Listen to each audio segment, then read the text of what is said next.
What's going on, guys? Nathan here. Today we're going to talk about these 7 mistakes that poker beginners always make. It is painful to me to keep seeing amateurs continuing to make these same 7 mistakes again and again. Some of these might be costing you money at the poker table as well. So without any further ado, let's jump right into it. All right, guys, so counting down from 7 to 1. Number 7 is playing their hand face up. Guys, what you need to know about the game of poker is that people will learn how to read your hand very, very quickly if you don't mix up your game. In fact, I just made a video last week talking about how to read their poker hand. You can go check that out. But the basic idea, guys, is I see amateurs all the time playing the same hands in the exact same way, and it's so easy for me to simply read their poker hand and basically play perfectly against them. If they got a really strong hand, I can just fold, and if they have nothing at all, I can make a big bet or maybe try to bluff them. So let me give you an example. You've got ace king, ace of hearts, and king of spades, and the flop comes down with the ace of clubs, 9 of spades, and 7 of diamonds. Awesome spot. We got top pair, really good. You go ahead and make a big bet every single time. Well, guys, this is exactly what I'm talking about. If you are always betting here and you're never mixing in some check calls or some check raises, for example, that's what the CC and the CR mean. Any good, competent poker player is going to be able to quickly read your poker hand. So that's why you want to, as mentioned, be mixing in some check calls here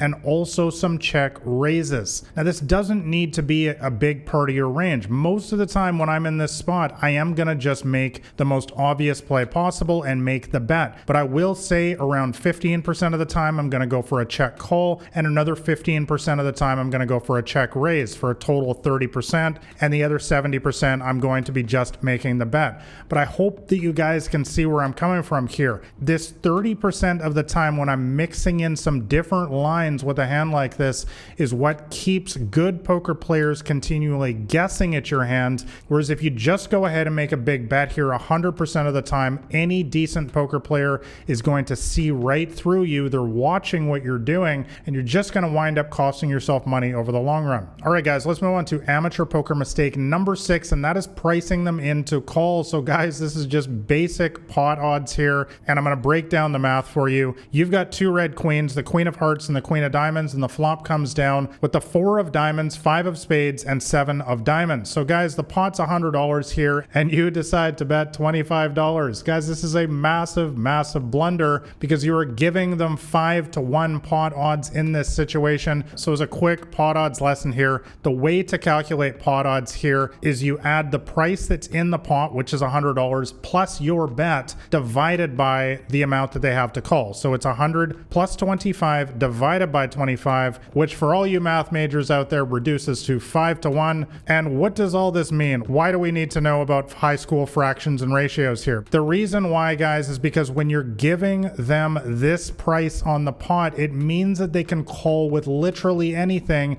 including any straight draw, any flush draw, of which there are multiple on a board like this. Whereas if you were to bet something like $75 instead, you are only giving them around 2.5 to 1 pot odds or so, which is not enough for them to mathematically call correctly, profitably with those sorts of draws. So guys, bottom line, understand the basic mathematics of the game. The biggest key takeaway here is that when you have a really strong hand, like a strong overpair like pocket queens on this board, which has multiple draws, you want to bet big in this situation to charge their draws. So even if they do hit those draws, they have called with incorrect odds, and they're going to lose versus you in the long run, because one thing you can't do in poker is fight the math and expect to win. All right, guys, let's move on to amateur poker mistake number 5, and that is going broke with top pair. Guys, if I had a dime for how many times I have seen amateur and beginner poker players go broke with top pair, I would be a very rich man at this point. Guys, top pair is a good but not great hand in poker. Let me give you an example. You've got king jack, king of clubs, and jack of diamonds, and the flop comes down with the 4 of hearts, jack of spades, and 9 of hearts. You should not be willing to go all in here, guys, for 100 big blinds. If any kind of competent, decent player is raising you, is betting big, is forcing you to play a big pot, it is likely because they have one of the hands, one of the many hands that have you beat on this board. Let me give you just a few examples. Pocket aces, pocket kings, pocket queens, pocket pocket jacks, jack nine. These are the kind of hands that all have you absolutely crushed on this board. Pocket nines, pocket fours, I could go on and on. Guys, the real takeaway here is it is important to understand that top pair is a good hand in poker, but it's often not an all-in hand. Typically, if somebody wants to play a massive pot, they want to play for all of their chips, usually what they've got is a hand that beats one pair, such as two pair, three of a kind, some sort of monster draw, an overpair, and so on. Guys, do not make the mistake of going all in with top pair like so many beginners do, and you're going to win a lot more at the poker tables. All right, guys, let's move on to beginner poker mistake number 4, and that is overanalyzing specific hands. Guys, let me tell you from my 20 years experience in this game, 10 plus years as a professional, in tournaments, for example, you are simply going to get knocked out of the tournament with pocket aces, the best hand possible, again and again. I have been knocked out of so many tournaments with pocket aces, pocket kings. This is a totally common occurrence that is going to happen again and again throughout your poker career. Let me give you an example hand just from this year's World Series of Poker, by the way, main event, which by the way awarded $12 million to first place. 3 players got it all in pre-flop, and they had pocket kings, pocket queens, and pocket jacks, and the player with pocket jacks ended up winning the hand and going on to win the tournament for $12 million. And the other 2 unfortunate souls who had pocket kings and pocket queens, they got knocked out of the tournament, or shortly thereafter were knocked out of the tournament after playing solid poker for 6 days. You need to play 7 days to win the World Series of Poker main event and $12 million. They did absolutely everything right, and they still got knocked out of the tournament. Guys, poker is a cruel game. There is no other way for me to say it. Sometimes you are simply going to lose with the best hand, and there is nothing on earth that I can teach you in a video like this to change that. All right, guys, moving on to beginner poker mistake number 3, and that is overvaluing ace rag hands. Guys, this is a very common poker beginner mistake. What you need to understand about ace rag hands, like a hand like an ace 6 offsuit, for example, ace of spades and 6 of hearts, 2 different suits, is that these hands are largely trash. And the reason why, guys, is because often if you end up playing a big pot, the other player is just going to have one of the stronger aces, like an ace king, an ace queen, and an ace jack. And as you can see on your screen there, when the flop comes with the 7 ace deuce and you've got the old ace rag there, the player with ace king is literally 88% to win this pot. And a lot of my students in particular complain to me that they always lose money in situations like this. But guys, the reason why is because you're putting in money with a 12% chance to win, which no good poker player would ever do. Guys, this is the reason why professional poker players simply don't get involved in these situations in the first place, because they don't want to end up playing a big pot when they've got such poor odds like this.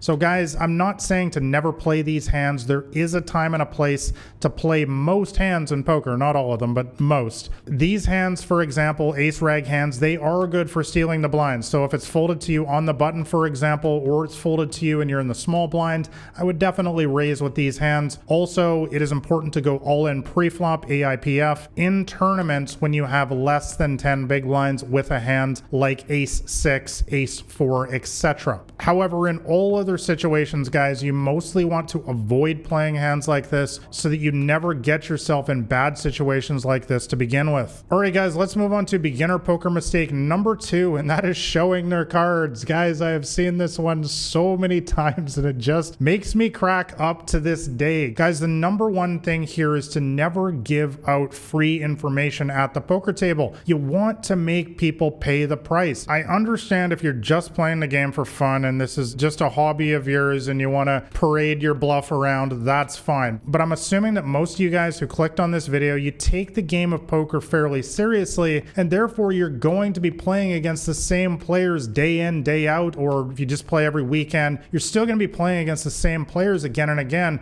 And when you're constantly giving them free information like this, guys, they're going to pick up on it. Guys, the worst thing you can ever do in poker is allow people to get a totally free tell on you. At least make them pay for it by calling your bet. Never show your cards, guys. Poker is not like the movies. When you bluff them out of the pot, just quietly put your hand into the muck and let them think about it. Let them fester about it in their mind and put that seed of doubt in their mind. Never show them the bluff. Never show them the good hand. Never show them your cards at all. All right, guys, the number one beginner mistake that I still see these days is people thinking that they're going to get rich playing poker. They think it's a get rich quick scheme because they saw their favorite poker player on YouTube or Twitch or somewhere else win a big tournament for $10 million.